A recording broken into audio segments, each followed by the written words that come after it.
بات کرنے کے لیے میرے ساتھ موجود ہیں سابق اٹارنی جنرل فار پاکستان شاہ خاور صاحب، جو کہ سابق جج بھی ہیں لاہور ہائی کورٹ کے. ان سے بات کرتے ہیں. شاہ خاور صاحب، یہ جو نئی سچویشن ہے ذرا اس پہ یہ بتائیں کہ پہلے تو یہ ڈیوائیڈ اتنا کلیئر جو ہے وہ کبھی پریسیڈنٹڈ ہے اس انداز میں؟ کبھی پہلے کوئی ایسی مثال دیکھنے میں آئی ہے؟ اور یہ پھر اس نقطے کی بھی تھوڑی سی وضاحت کر دیجیے گا کہ اعجاز الحسن صاحب نے تو خود کو الگ کر لیا ہے، لیکن جسٹس جمال مندوخیل جو ہیں، جن کو اعتراض بھی تھا کہ 2 سینئر جج صاحبان کو نظر انداز کیا گیا ہے، وہ اپنے باقی 3 جج صاحبان جو ہیں ان کی رائے سے اس حد تک انہوں نے اختلاف کیا کہ وہ خود بینچ میں بیٹھے ہوئے ہیں. دیکھیے خالد عظیم صاحب، یہ بڑا ایک ویسے انپریسیڈنٹڈ آج کی جو صورتحال ہوئی. 11:30 کا ٹائم تھا اور 2 گھنٹے کی تاخیر سے جب ہم نے دیکھا کہ پہلے 9 جج صاحبان کی نشستیں لگی ہوئی تھی، ان میں سے 4 کو جو ہے وہ پیچھے کر دیا گیا. ادھر سے ہمیں اندازہ ہو گیا تھا کہ یہ جو کچھ کارروائی ہوگی یہ 5 رکنی بینچ کرے گا. تو چیف جسٹس صاحب جب اپنے ساتھی ججز کے ساتھ آئے تو پھر انہوں نے یہی اعلان کیا کہ ہمارے 4 معزز جج صاحبان جو ہیں انہوں نے اپنے آپ کو سماعت سے الگ کر لیا ہے، تو اب ہم 5 رکنی بینچ جو ہے وہی اس کی سماعت کرے گا. تو اس سے ایک بات تو بالکل واضح ہے کہ سپریم کورٹ کے ججز کے درمیان جو ہے وہ اختلاف رائے موجود تھا اور وہ آج سامنے آ گیا ہے.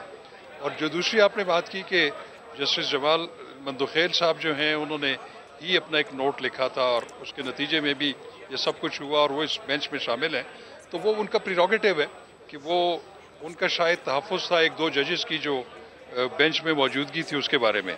تو اب چونکہ یہ بینچ بن گیا ہے، لیکن پھر بھی میں یہ سمجھتا ہوں اور یہ بات میں سمجھتا ہوں کہ وکلاء کی جو برادری ہے اور کمیونٹی ہے ان کی طرف سے آئے گی کہ اگر 4 جج صاحبان نے اپنے آپ کو ڈس ایسوسیٹ کر بھی لیا تو پھر جو باقی موجود جتنے جج صاحبان تھے ان سب پر مشتمل ایک فل کورٹ بننا چاہیے تھا. تو ابھی بھی ٹھیک ہے، یہ جو 5 رکنی بینچ ہے جو بھی فیصلہ کرے گا اس میں اگر اختلاف رائے ہوا تو پھر یہ بات بار کونسلز، بار ایسوسیشنز کی طرف سے آئے گی کہ ایک وسیع تر ایک کنسنسس قائم کرنے کے لیے فل کورٹ کیوں نہیں تشکیل دیا گیا. تو یہ کوشچن میرا خیال میں کہ رہے گا ذہنوں. بار کونسل تو آلریڈی ہے، ان کو نوٹس پہ ہے اور وہ یقینی طور پہ اپنا موقف بھی دیں گے، لیکن کیا آپ نہیں سمجھتے کہ چیف جسٹس صاحب جس معاملے کو نمٹانے کے لیے پہلے 9 رکنی لارجر بینچ ضروری سمجھتے تھے، اب 5 سے اس پہ گزارا کر رہے ہیں، تو کیا یہ کوئی اچھی پریسیڈنٹ ہوگی؟ دیکھیے پریروگیٹو تو ان کا اپنا ہے، لیکن جیسے حالات ہیں اس کیس کے، کیونکہ اس کی پولیٹیکل امپلیکیشنز بہت زیادہ ہیں، یہ صرف ایک آئین کی کچھ سکوں کی تشریح نہیں ہے. یہ جو بھی فیصلہ ہوگا اس کا پاکستان کی سیاست پہ بڑے گہرے اثرات ہوں گے. تو جو بھی ہو، میں یہ سمجھتا ہوں کہ اگر 9 کا بینچ نہیں ہے اور اس میں سے 4 ڈس ایسوسیٹ ہو گئے تو ایٹ لیسٹ جو باقی ماندہ ججز پریزنٹ ہے ان پہ مشتمل ایک باقی فل کورٹ تشکیل دے دی جاتی تو میں سمجھتا ہوں کہ یہ زیادہ بہتر ہوتا. ابھی آپ سمجھتے ہیں کہ یہ بینچ کی تشکیل کا معاملہ حتمی ہو گیا ہے یا اس میں کوئی گنجائش موجود ہے کہ بار کونسل کے جو دلائل ہیں اس کے بعد کوئی نئے سرے سے بینچ کو تشکیل؟ میرا خیال ہے کہ بینچ کی تشکیل کا مسئلہ جو ہے وہ تو اب سیٹل ہو گیا. اب اس کے بعد میں نہیں سمجھتا کہ یہ بینچ جو ہے اس کی حیت میں تبدیلی ہوگی یا لارجر بینچ بنے گا. اب چونکہ 4 کو ڈس ایسوسیٹ ہونے کے بعد تو وہ بینچ آٹومیٹیکلی ڈسمنٹل ہو گیا، تو اس کا مطلب ہے کہ چیف جسٹس نے اپنے اختیارات استعمال کرتے ہوئے 5 رکنی ٹھیک ہے. اسی معاملے پر بات کرنے کے لیے سینئر اینکر پرسن ندیم ملک نے بھی ہمیں جوائن کیا ہے. ندیم ملک صاحب، یقینی طور پر یہ تمام تر معاملہ آپ کے سامنے ہے. ابھی جس طرح سے سابق اٹارنی جنرل گفتگو کر رہے تھے، بڑی اہم بات، بڑا اہم نقطہ ان کی جانب سے اٹھایا گیا ہے. سپریم کورٹ کی رائے کے حوالے سے انہوں نے بات کی. اب یہ تو واضح ہو گیا ہے کہ اختلاف ہے، کوشش کی جا رہی ہے کہ کل اس معاملے کو نمٹایا جا سکے. کیا سمجھ رہے ہیں آپ، کس طرح سے اس کو دیکھ رہے ہیں؟ اور اگین ایک دفعہ پھر سے ہم دیکھ رہے ہیں کہ یہ تمام تر معاملہ عدالت کی جانب سے اٹھایا گیا، یہ تمام تر معاملے عدالت میں آئے، اس کے بعد پھر ان کا فیصلہ ہونا. کیا سمجھتے ہیں آپ کہ کہاں پر اس طرح کے فلاز ہیں کہ ہم خود کوئی فیصلہ نہیں کر پاتے کہ بیچ میں عدالتوں کو، عدالت عالیہ کو آنا پڑتا ہے؟ دیکھیے، یہ تو معاملہ اس وقت عدالتی تقسیم کا ہے، یہ باقی سب معاملات کے اوپر حاوی ہو چکا ہے. یہ جو سپریم کورٹ کے ججز ہیں وہ اس مسئلے کے اوپر آپس میں ان کی تقسیم بہت گہری نظر آئی ہے. جب پچھلی سماعت کے اوپر 2 ججز نے سوالات اٹھائے تو اس کے بعد یہ بات واضح تھی کہ جو پوزیشن پہلے سپریم کورٹ کے بینچ نے رکھی تھی سامنے، جن 2 ججز نے، معزز جج صاحبان نے سو موٹو کے لیے ایکشن سپریم کورٹ کے سامنے بھجوایا تھا، باقی سپریم کورٹ کے ججز ان کی رائے سے اتفاق نہیں کر رہے، اس کے اوپر اعتراض اٹھا رہے ہیں. اور پھر تمام سیاسی جماعتوں نے، دیکھیے پی ٹی آئی کے علاوہ شاید ہی کوئی پاکستان کی بڑی سیاسی جماعت بچی ہوگی جس نے سپریم کورٹ کی ورکنگ کے اوپر اعتراض نہیں اٹھایا ہوگا. تو جب جلسوں کے اندر آپ کو بینچ فکسنگ کے الزامات نظر آئے مریم کی زبانی، اور بلاول یہ کہہ رہے ہوں کہ آرٹیکل 62 63 یا اسی طریقے سے نیب کی انہوں نے کہا کہ پرویو جو ہے سپریم کورٹ کے ججز تک بڑھا دیا جائے، تو آپ کو نظر آئے گا کہ یہ ایک تقسیم جو ہے اتنی گہری ہو چکی ہے کہ جو سیاستدان یا ایگزیکٹو ایک طرف کھڑے اور ان کے مد مقابل دوسری طرف آپ کو سپریم کورٹ نظر آئے گی. تو جن جج صاحبان نے آج اپنے آپ کو بینچ سے علیحدہ کیا، بہت ہی مناسب کیا، کیونکہ جسٹس مظاہر اکبر نقوی اور اسی طریقے سے دوسرے جج اعجاز الحسن صاحب کے اوپر نام لے کر الزامات عائد کیے گئے تھے، اور بہت مناسب ان کا فیصلہ ہے کہ انہوں نے اپنے آپ کو بینچ سے علیحدہ کر لیا. اب لیکن باقی جو 5 ہیں، میں اس سے تھوڑا سا اتفاق رائے نہیں ہے میرا اس معاملے کے اوپر. یہ اب باقی معاملہ فل کورٹ کے سامنے جانا چاہیے تھا. جو 4 جج جنہوں نے خود کو اس سے علیحدہ کر لیا، تو باقی جو ججز ہیں سارے اکٹھے بیٹھے ہیں، کیونکہ آئینی معاملات کچھ ایسے ہیں جس کے اوپر سپریم کورٹ کا فیصلہ جو ندیم ملک صاحب، قطع کلامی کی معذرت، لیکن ججز کا خود کو اتنے اہم معاملے سے علیحدہ کرنا اور یقینی طور پر یہ بات کرنا کہ الزامات کی وجہ سے ہم خود کو اس کیس سے علیحدہ کرتے ہیں، کس طرح سے یہ جا رہا ہے؟ کیا اس کا امیج جا رہا ہے؟ آپ کس طرح سے اس کو دیکھ رہے ہیں؟ دیکھیے، 2 ججز جن کے اوپر بائی نیم اعتراضات آئے تھے، ان کا تو اس کیس سے علیحدہ ہوئے بغیر حل کوئی نہیں تھا. ایک کے اوپر تو ریفرنس سپریم جوڈیشل کونسل کے سامنے چلا گیا تھا جسٹس مظاہر اکبر نقوی کے اوپر، اور جسٹس اعجاز الحسن کے اوپر معاملہ یہ تھا کہ بہت قابل احترام ہے ہمارے سب کے سب جج ہمارے لیے محترم ہے، لیکن ان کا معاملہ یہ تھا کہ وہ سپروائزری جج تھے پاناما کیس میں جب نواز شریف کے خلاف فیصلہ آیا. تو ان کا ایک سیاسی جماعت نے ان کے اوپر اعتراضات اٹھا دیے، اور ان کا اس بینچ کا حصہ بننا بہت ہی مناسب فیصلہ نہیں تھا. سپریم کورٹ سے کچھ فیصلے ایسے آئے تھے جس کے نتیجے میں پاکستان تحریک انصاف جو تھی، بظاہر یہ تاثر آیا کہ وہ بینیفیشری ہے. 63A کی تشریح جو سپریم کورٹ نے کی تھی، میرے خیال میں وہ ماورائے آئین، میں کوئی آئین کا ایکسپرٹ نہیں ہوں، لیکن 63A جو لکھا ہوا آئین ہے جو ہمیں سمجھ آتا ہے، اس کے اندر وہ تشریح کہیں نظر نہیں آتی جو سپریم کورٹ نے اپنے فیصلے میں کر دی تھی. اسی کے نتیجے میں اختلافی نوٹ ایک جج صاحب نے یہ دیا کہ it amounts to rewriting of the constitution. اب rewriting of the constitution supreme court نہیں کر سکتی، 63A میں انہوں نے کر دی ہے. اب یہ چیزیں اب سپریم کورٹ کو دیکھنی پڑیں گی. اسی طریقے سے انتخابات کے اعلان کا معاملہ ہے. اب وہ ڈوگر والا وہ جو CCPO لاہور ہے اس کا کیس لگا ہوا تھا، وہاں 2 جج صاحبان نے معاملہ سپریم کورٹ کو سو موٹو کے لیے بھجوا دیا. اب کیس ایک پولیس افسر کا لگا ہوا ہے اور معاملہ سپریم کورٹ کو انتخابات کی تاریخ کے اوپر سو موٹو لیتے ہوئے ادھر بھجوا دیا. ان کا ہی بینچ میں بیٹھنا، وہ مطاہر اکبر نقوی صاحب اور دوسرے جج صاحب اعجاز الحسن صاحب نے یہ سو موٹو کے لیے بھجوایا تھا، ان کے اوپر اعتراض اٹھنا اب لامحالہ ہونا ہی ہونا تھا. ٹھیک ہے، یہ تقسیم جو ہے اچھی نہیں ہے پاکستان. آپ نے کہا کہ تقسیم اچھی نہیں ہے ندیم ملک صاحب، جس طرح سے آپ نے کہا کہ بہت اچھا کیا 4 ججز نے اپنے آپ کو علیحدہ کر لیا اس کیس سے. اب 5 رکنی بینچ جو ہے وہ اسی کیس کی آگے فردر پروسیڈنگ کرے گا، اور یہ بھی چیف جسٹس صاحب کی جانب سے کہا گیا کہ کل اس معاملے کو نمٹانے کی کوشش کریں گے. تو سر، آپ کے خیال میں کل یہ معاملہ آپ کو ختم ہوتا ہوا دکھائی دے رہا ہے، اور مزید ابہام کی سی جو کیفیت پیدا ہوئی ہے وہ ختم ہوتی ہوئی دکھائی دے رہی ہے؟ دیکھیے، ابہام ابھی جلدی کی ختم ہی ہونا. بعض سپریم کورٹ کے فیصلے ایسے ہیں جس کے نتیجے میں ابہام آیا. میں نے آپ کو بھی 63A کی مثال اس لیے دی کہ 63A کا وہ جو فیصلہ ہے اس سے آئینی بحران بڑھا ہے، کم نہیں ہوا. تو سپریم کورٹ کو دیکھنا پڑے گا کہ 63A ویسے ہی ہے جیسے 73 کا آئین موجودہ شکل میں ہمارے سامنے ہے، یا اس سے ہٹ کے ہے.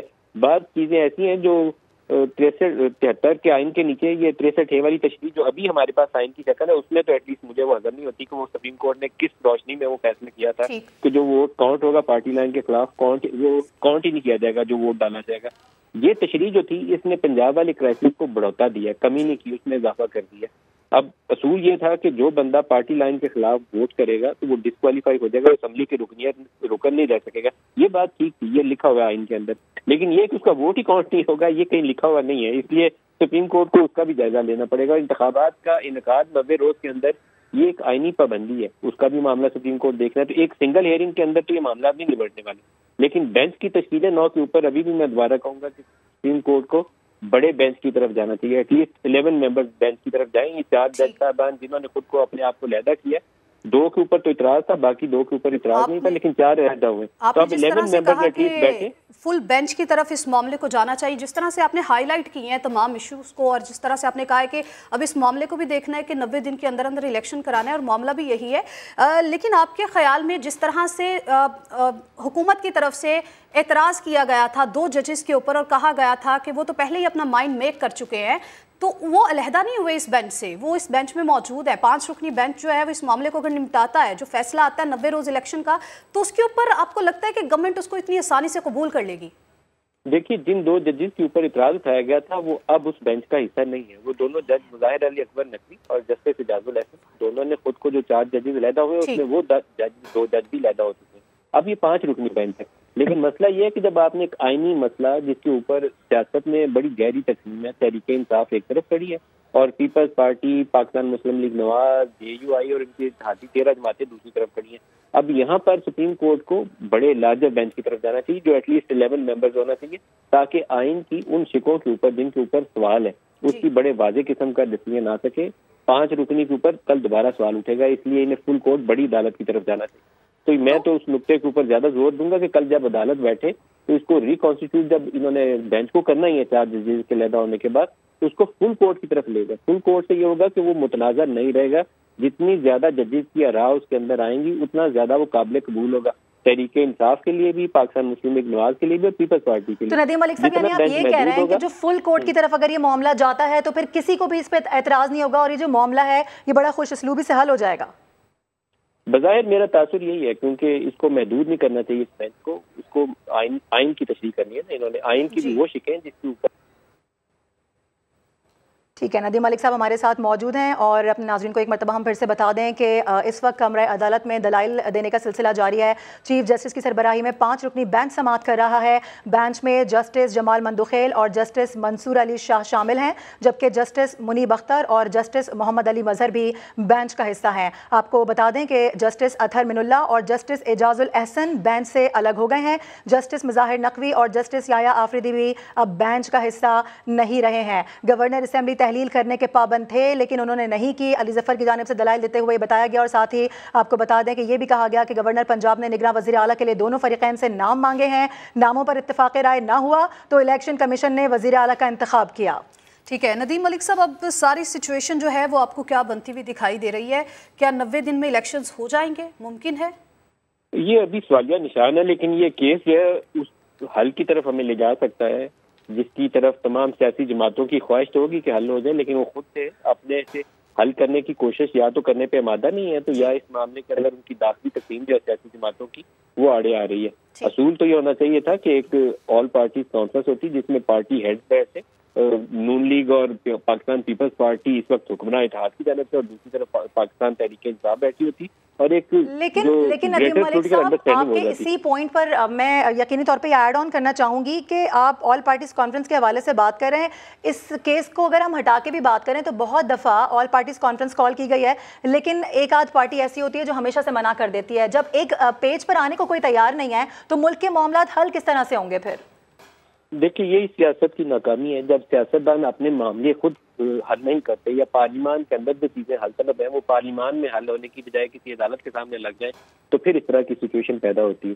اب اس کا حل جو ہے وہ عدالت کے فیصلے سے ہونا ہے اور عدالت کا فیصلہ آئین سے مطابقت رکھتا ہونا چاہیے. آئین کی شکوں کی وضاحت ہونی چاہیے. نئے سرے سے آئین کو کریٹ کرنے کی کوشش نہیں ہونی چاہیے. 63 کے معاملے میں جو آئی تھنک جسٹس یحییٰ آفریدی نے یہ اعتراض اٹھایا تھا اگر میں مسٹیک نہیں کر رہا تو انہوں نے کہا تھا کہ جو اکثریتی بینچ کا فیصلہ ہے انہوں نے کہا تھا کہ that amounts to rewriting of the constitution. وہ 63 کا فیصلہ درست نہیں ہے. اس کے اوپر اپیل بھی لگی ہوئی ہے. اس معاملے کو بھی عدالت کو دیکھنا چاہیے اور اسی طریقے سے 90 روز کے اندر آئین کی ایک شک جو ہے بڑی واضح طریقے سے ایگزسٹ کرتی ہے کہ انتخابات 90 روز کے اندر ہونے ہیں. وہ اب عدالت بیٹھے اور دیکھے کیونکہ حکمراں اتحاد بظاہر الیکشن سے بھاگنے کے لیے راہ ڈھونڈ رہا ہے. کبھی وہ اکنامک ایمرجنسی کی بات کرتے ہیں کبھی سیکورٹی کی بات کرتے ہیں. تو اس کے اوپر بھی سپریم کورٹ کو فیصلہ لینا ہے کہ 90 روز کے اوپر جو پابندی ہے اس کا اطلاق ہونا ہے تو اس کا طریقہ کار کیا ہوگا. ابھی کبھی کہتے ہیں کہ گورنر نے ٹائم نہیں دیا، کبھی کہتے ہیں الیکشن کمیشن نے ٹائم نہیں دیا. تو لیکن آئین کے اندر ہر ادارے کا ایک رول متعین ہے. الیکشن کمیشن آف پاکستان کا جو رول ہے وہ الیکشن کمیشن آف پاکستان نے ادا کرنا ہے. وہ اس کے بہاف پہ صدر صاحب نے جیسے شیڈول دے دیا تو صدر صاحب کا کام نہیں تھا کہ صوبائی اسمبلیوں سے بیٹھ کے یہاں سے شیڈول دے دیتے. تو یہ سوالات ہیں جس کا جواب سپریم کورٹ کے فیصلے سے آنا چاہیے اور اس کے اوپر سب کو عمل کرنا مجبوری ہوگی کیونکہ اس کے علاوہ ان کے پاس حل کوئی نہیں ہے. سپریم کورٹ کا فیصلہ بائنڈنگ ہوتا ہے تو وہ فیصلہ ایسا ہونا چاہیے جس کے اوپر اعتراض کرنے کی گنجائش ہی نہ نکلی. بڑا کلیئر کٹ 2+2 4 کے فیصلہ آنا چاہیے ہر ایشو کے اوپر. یہ 3-4 بڑے متنازع فیصلے. الیکشن کمیشن کا اختیار کیا ہے؟ سیکورٹی ہے، اکنامک سچویشن ہے. تو کیا یہ انتخابات سے روکتی ہے؟ اگر نہیں روکتی تو 90 روز کی شرط عائد ہوتی ہے. اسی طریقے سے پاپولیشن سینسس چل رہا ہے. پاپولیشن سینسس کیا اس وقت رکاوٹ ہے یا نہیں ہے؟ یہ سوالات آئیں گے سپریم کورٹ کے سامنے اور اس کو اسے ایڈریس کرنا چاہیے. اس سے نظر بچا کے نہیں گزرنا چاہیے کیونکہ یہ ایشو پاکستان کی سیاست کے اوپر اس قدر حاوی ہو چکے ہیں کہ ہم لوگ تو بھوک کے ہاتھوں یا مہنگائی کے ہاتھوں مر رہے ہیں، لیکن پاکستان میں لڑائی یہی جاری ہے کہ الیکشن کا اعلان کس نے کرنا ہے، سیکورٹی کس نے دینی ہے، کیا اکانومی اس قابل ہے کہ نہیں ہے. تو ان سوالات کو ایک دفعہ ایڈریس کریں تاکہ ملک آگے چلنا شروع ہو. بالکل، آپ نے بڑے اچھے طریقے سے اس کو ندیم ملک صاحب الیبوریٹ کیا ہے کہ ملک میں اس وقت کیا سچویشن بنی ہوئی ہے، معیشت کی کیا حالت ہے، ہمارے لوگ جو ہیں وہ کس طرح سے زندگی بسر کر رہے ہیں. بہت اچھے طریقے سے آپ نے الیبوریٹ کیا اور آپ نے یہ بھی بتایا ہے کہ آگے جا کے کن مشکلات سے دوچار ہوا جا سکتا ہے اور کون سے ایسے سوالات ہیں جو کہ منہ کھولے کھڑے ہیں. تو آپ ہمارے ساتھ موجود ہی رہیے گا. خالد عظیم صاحب، اس وقت بتائیے گا کہ وہاں پر کیا چل رہا ہے، کون دلائل دے رہا ہے اور صورتحال کیا بن رہی ہے؟